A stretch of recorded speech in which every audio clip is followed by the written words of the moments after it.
Today we're going to look at 3 different things you can do when you're seated with someone who's standing looking to pass your guard. This can be a challenging position because there's so much movement for the top person, and before you've made any real contact with your partner from a standing position and you're on the ground, there's a lot of uncertainty about what they're going to do because it's an uncontrolled situation. In Jiu-Jitsu, we always want to try to gain some measure of control. So we'll look at 3 different cases, 3 different things your partner can do on the top. Obviously, there are a lot of different things they can do when they're standing up above you, but these are 3 very common ones, right? Because again, the person who is on the outside, we're going to assume that they want to engage. If there's a lot of distance and they're stalling or they don't want to engage, they're just kind of circling around, well, that creates a little bit of a different condition and we would do different things. But for today, we're going to take a look at what happens when they're standing up over us. 3 different things. Okay, so the first strategy takes place when our partner is looking to step. So he'll have a lead leg, a front leg, and a rear leg. His posture will be down. He'll usually have his hands up. And when we're seated here in a butterfly guard or an open guard position, whether it's half butterfly or open full butterfly, our partner looks to step their leg to the inside position. This is a very good strategy for them. Okay? If he steps his leg to the inside here, now he can drive his leg to either side. Because of this height differential, there's a risk that we're going to get our head bend down into guillotines, or we have all sorts of things we need to worry about, like attacks from the sky. So whenever I see somebody looking to step their leg on the inside, I like to take 2 hands and put a little bit of a barrier here so that as they go to advance, at least there's something in the way. Now this is not going to stop them from moving all the way through, but it will kind of slow them down a little bit, long enough for us to take our leg and place it here. We like to go shin to shin. When we put our shin by our partner's shin now, we have our legs as a barrier, a point of connection with our partner.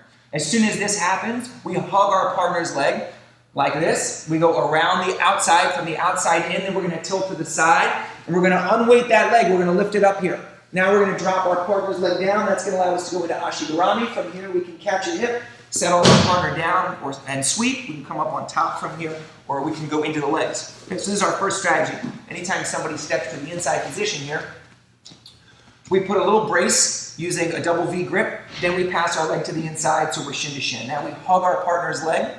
We're going to tilt to the side, not straight back where they can continue to drive, but out towards their far leg so we can unweight this leg, make it a little bit lighter, drop it through, and now we connect our heel and our knee.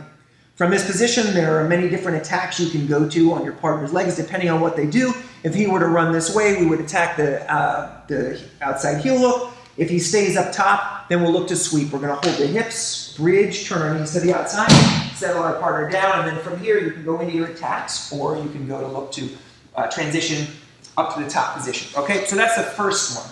So the second one is one where your partner is a little bit, they're a little quicker on the draw, and they step all the way in before you're able to get your hands in position. And they land in what we call the split squat. So this might happen like this. Your partner takes a big step forward, boom, and they start to drive and put pressure on you before you have a chance to put your hands to the inside. When this happens, we like to use, go back a step, we like to use our inside leg as a reverse de la Riva to kind of put a wedge behind our partner's leg so we have some point of contact. If you don't do this and your partner advances and your legs are left behind, you see your partner can drive and begin to pass the knee line. Now from here, who knows what will happen. So when we see somebody advancing, we're going to tilt to the side and bring our knees to our chest. Okay, here. This is going to automatically place our foot in a position where we can go reverse de la Riva. So look how we contour our shoelaces around our partner's leg here. We'll put our second foot on top of our first foot, and we'll use this to push and make some space. So even if he has a collar tie here, we'll strip this. We'll push a little bit, so there's a little bit of a gap here. We're going to take our inside arm. We're going to scoop it through here, even as he comes back down. Now we have our arm under and a leg inside. This is going to allow us to invert as your partner continues to put pressure. We're going to take a cross frame, spin our body to the backside here. And with our 2 knees in position, we can extend, moving our partner away from us. One shin behind one knee. We pommel the other shin behind the other knee. Now from here, we can sit up, catch our partner's hip, and now we have our choice about either drawing them back up onto us and attacking the back, or chasing them down and attacking the back from there. So partner steps inside here. Look how we bring our knees to the chest here. We have a de la Riva and a second foot joins. We create a cross frame. So if he's posting here, we'll sometimes clear this off. If he's holding a collar tie, we'll strip it. Then we'll take our inside arm and reach it through so we're touching our partner's ankle.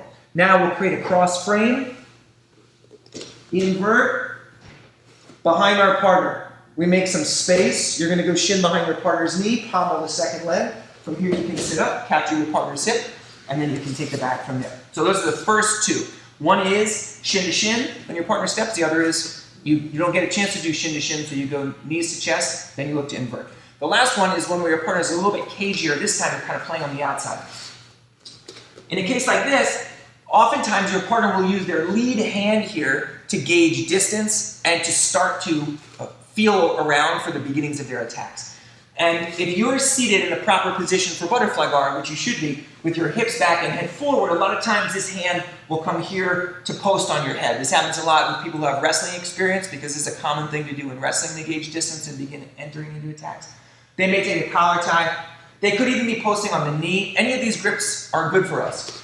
We'll take the one where your partner's posting on the head. We're going to take a cross arm through, and we're going to hold our partner's wrist. So we hold our partner's wrist from the outside, here. That moves their arm across their center line, okay? You can feed, so if that's kind of too awkward, you can feed 1 and 2, and we're going to take a grip, our right to our partner's right. Then we're going to slide up and catch a grip on our partner's elbow here. When we pull, we usually get a reaction backwards. Come forward first a little bit here. When we pull, we often get a reaction backwards. As I feel him pulling and his weight transferring to his heels, I'm going to slide my butt forward a little bit. Okay, you don't have to go too far. Then we're going to extend the two legs out, and we're going to go here into double koichi position. So we've got our toes, our 2 feet turned out, our toes turned out.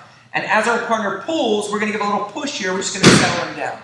So be careful here that you don't come up naively and walk right into the triangle. Okay? Much better to either follow your partner up with your elbow and knee connected, or just release, climb up, and now from here you're in a position where you can start to pass. So this is where there's a little more distance. So, part 1, partner posts. Look how we take outside and elbow. This is the elbow 2-on-1 position. We're going to draw our partner forward. We feel them pulling back. It becomes like a tug of war. Look how we have short arms. He wants to withdraw, so we scoot a little bit, feet behind, knees wide, toes flare. As he pulls, we push, pump the leg and come up, and now you're in a position where you're ready to pass. There are a lot of strategies for how to approach somebody who is standing above you and you're seated. Remember that although you have mobility on your side, your partner often has a height advantage. Now that can be to their benefit or it can be to their detriment. If they're standing up and they're really mobile and active, they have that height advantage. They can come up over the top. You have access to your partner's legs and often to their grips. So in this case, we take a look at how we can use our legs to touch into our partner's legs and get things moving, and then also how we can use our grips, a little action reaction, okay? Hopefully this was helpful for you, gave you some strategies for how to deal with a standing person when you're seated. If you liked it, let us know. Thanks for watching.